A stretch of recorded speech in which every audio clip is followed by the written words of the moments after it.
Rail দুর্ঘটনা। ঝাড়খণ্ডে দুটি মালগাড়ির মুখোমুখি সংঘর্ষে মৃত 2 পাইলট, পাশাপাশি আহত 4 জন রেলকর্মী ও সিআরপিএফ জওয়ানের অবস্থা আশঙ্কাজনক। দার্জিলিং টয় ট্রেনের ধাক্কায় মৃত কার্শিয়াংয়ের তরুণ। প্রসঙ্গত, সোমবার ওই তরুণীর গাড়ি হেডফোন লাগিয়ে রেল লাইনের উপর চলে আসায় টয় ট্রেন তাকে ধাক্কা মেরে এবং টেনে নিয়ে যায় বেশ কিছুটা।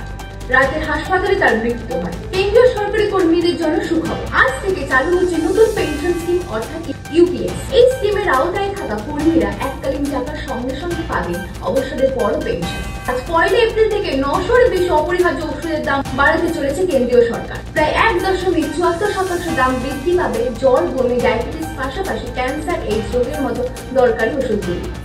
আগামী 6 এপ্রিল রামনবমী। এই দিন উপলক্ষে বঙ্গে 2000-এরও বেশি মিছিলের প্রস্তুতি নিচ্ছে হিন্দু সংগঠনগুলি। বঙ্গে যাতে কোনো সাম্প্রদায়িক ঝামেলা না ঘটে তা নিয়ে তৎপর বঙ্গ সরকার এবং প্রশাসন। ভয়াবহ ভূমিকম্পের জেরে তীব্র চাপের মধ্যে জুন্টা সরকার। পরপর 3 দিন তীব্র ভূমিকম্পের জেরে কার্যত মৃত্যু করিতে পরিণত হয়েছে মায়ানমার। মৃত্যুর সংখ্যা ছাড়িয়ে গেছে 2000। ভারত সহ বিভিন্ন দেশ ত্রাণ সামগ্রী পাঠালেও ধ্বংসস্তূপ বার্মায় মানুষদের উদ্ধার করতে রীতিমতো হিমশিম খাচ্ছে বিপর্যয় মোকাবিলা বাহিনী। কাজে লাগলো না ঈদের আনন্দ।